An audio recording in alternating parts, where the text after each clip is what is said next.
Thanks for having us. Thank you. I'm just gonna grab you really shortly. It's Shauna. It's super unphonetic. It's Gaelic. They don't know how, no offense to the Irish. It's a whole thing. So I try to grab people and be like, let me help you. Just gonna call you Biff. Biff, that's fine. I can deal with that. Adam really wants me to like add my like phonetics underneath my name in parentheses.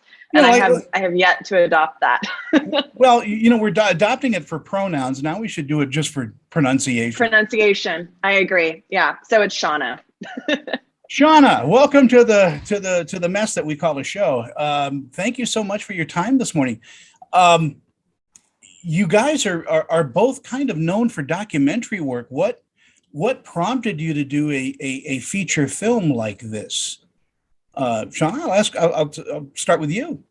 Well, so I feel like that's kind of true. I did the very first film I directed when I was in my early 20s was a documentary in Africa. But since then, I worked at Rideback and oversaw the Sherlock Holmes franchise with Robert Downey Jr. And I was the producer of the Lego movie. So I kind of squarely live before this in narrative. But I have this huge love for documentary, and Adam really truly does cut his teeth in documentary. And so I feel like he's like really equipped to answer kind of that approach to filmmaking. Sure. Adam, documentaries, is it because it deals with the truth? Yeah, I always have loved documentary films, both as a viewer and as a creator. And I to me, so many of the best stories in the world that have been told are actually true stories. And I've always been attracted to them. And in fact, found the real story of the Falconer while making another documentary in Yemen. And it seemed like this larger than life story, but also a story about a friend, like an intimate story about a friendship, which is something I very much care about. So I don't know. Yeah, I love translating my personal experiences and the things that I've observed to screen, to share them with the world. And so I brought a lot of that in making this narrative feature. Yeah. It feels kind of like, Tony, I love your question, because it feels like for Adam and I, this movie is the Venn diagram between our backgrounds, with kind of me as a writer and like coming from the Hollywood system, and Adam coming really from the documentary system. And this is us trying to like connect those two experiences and those two modes of storytelling to create something really fresh and original. It seems to me, the little I've seen about this film, honestly, I saw some clips. Your location is a character in this play. How did you find it, and what prompted you to film it where you did? I can take that one. So the original story actually took place in Yemen. And for those that don't know, Yemen has been going through a war for the last 10 years. And we'd always wanted to film it there, but obviously couldn't go there to film. And it was going to be too challenging. And we have too high a standard for wanting to create a film that felt like it was really authentically in that place. And so what we did is we did a big global location search to try and find a new location to set the story in. And Oman is right next door. It's in many ways a very, very different place. It's a lot wealthier, for one thing, but they share a heritage and a lot of similar traditions, some similar attire. They would consider themselves brothers as countries. And so when we were scouting in Oman, there were part of us was torn, because we're like, well, how can we make this still take place in Yemen? And our partners in Oman, said very wisely, they said, make this squarely rooted in Oman, but have Yemen in your hearts. And, it's very important for Shauna and I, when we make, as outsiders, making a film in a place that we're not from, that we made a film that felt like it was authentically from that place. And Shauna can maybe speak a little bit to the ways in which we tried to do that. We really surrounded ourselves with local partners. Our co-producer, Dana Ballou, is from the region. She's actually the first person that took us to Oman to scout. And then when we were in Oman, we found this really tiny little village where we kind of settled in. And the villagers are a part of creating this movie. So when we shot this incredible wedding scene, the women that were in that scene were actually the women from the village that planned weddings in that village. And we workshopped that scene with them. And when we started that shooting that night, we like stopped and we said, if any of you have any thoughts or notes, please come to us and we'll make adjustments, because it has to be from this place. Our associate producer Musna is from Oman, and it just, a lot of our casting is from there. And we really created a dialogue on set with everyone that was a part of the team, where they were co-creators with like towards our vision of telling this really specific story that we knew really, really well, that's based on this true life story, but then really rooting it down into this specific village, Yiti in Oman. When you were there shooting, did you kind of feel like a fish out of water, or were you embraced by the people there? I know the people of Yemen are very, very open and welcoming. Yeah.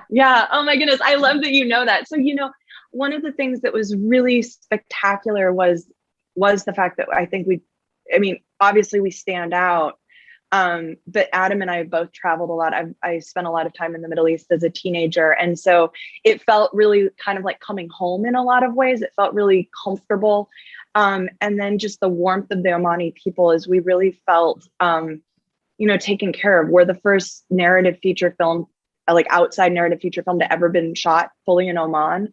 And people embraced that and went out of their way, from the zookeepers to like Yusuf, who is this, he's actually a goat herder. He has a little mini role in the movie. But he was like our location manager in the village, knew everyone, would like knock on doors. Like we would step in and have tea with people, like kind of in the middle of things. And we were like, okay, well, this is what we're doing. This is how we're making this movie. And so it was an incredible experience to be able to shoot there and to be embraced in that way. Adam, not getting off the subject, but the catering out there must have been terrific. Oh, the food was delicious. And actually, there's a lot of South Asians that live in Oman. So we had a lot of South Asian cooking as well as Omani food. The food was amazing. Yeah. I noticed behind you, Sid Field would be very happy that you've broken down. This is Adam's next documentary that he's working on, that's happening on his wall as we speak. Yeah, hopefully you can't see what the words say there, because it's young all filmmakers top make secret note. stuff. This is how you shot list a movie. Adam, what do you think audiences are going to pull from the Falconer once they see it? I think what we're hoping that people will pull from it, first of all, it is a love song to Oman and to the region. And I hope people will feel transported to a place that they maybe didn't know a whole lot about. And frankly, that we didn't know a whole lot about before we went there. It's also a story of Shauna. It's a little bit autobiographical. Shauna and I both have traveled a lot, and we've been in that position to be welcomed into places that are not our own home, and felt, welcome as equals, but then have also run up against our own position of privilege in a lot of those societies or places we've gone to. And so I think what I hope people will take away from this is an examination of their own place in the world, and knowing that not everyone is born with the same passport, and that can affect a whole lot of different things in your life. Sean, I'm giving you the last word. Same question. What do you think people are going to pull from the film? I hope, for me, so many of my best friends are people in other places. I grew up in Germany. I don't have an accent, which is confusing. But I hope you're a spy. I'm definitely CIA. Oh my gosh. But I really hope that I feel like our world needs more kindness. I think that it's so many stories, and so much of the way that people and places are dealt with in the media are so divisive. And when you dig really deep, we're all human. And I hope that this is a story that takes a place and a culture that's very other, and makes it shows the real people under those veneers. And I also am really excited to show it in the region, and for people to experience their own country through a lens of compassion and deep love and appreciation. So I hope that people take a measure of kindness from this film. Adam, how do people find the film? We're currently playing at festivals all over the country. We've got Heartland Film Festival tonight. I'm at an Airbnb right now. Yay! Why it looks like I'm in Shauna will prison. be there. One of those wild wicker places I see. I know. Also, Sorry, Adam, if you're in the state of Indiana, you can screen it virtually as well through the Heartland Film Festival website. And then Terrific. Newport Beach on October 22nd, Austin Film Festival on October 23rd, Savannah Film Festival on October 27th. And then we're going on to St. Louis, and we're also screening at Bend and Portland right now in like the virtual realms. Do you think you'll make it to Sundance? We aren't going to Sundance, but we're crossing our fingers for Slam Dance, which is at the same time in Park City. So we'll see. Yeah. Of course. I'll see you up here then. Please get in touch with me when you're here, because that's where I live. Thank you so great. much, Tony. This has been lovely. We are fans of your work. I know that you have quite a track record, and it's a privilege to be able to sit here with you. Adam and Biff, I want to thank you both for being my special guests. And, all the best, and do more. Please do more. Thank you so much, Thank Tony. you. Have a great day. Thanks, Tony. Bye.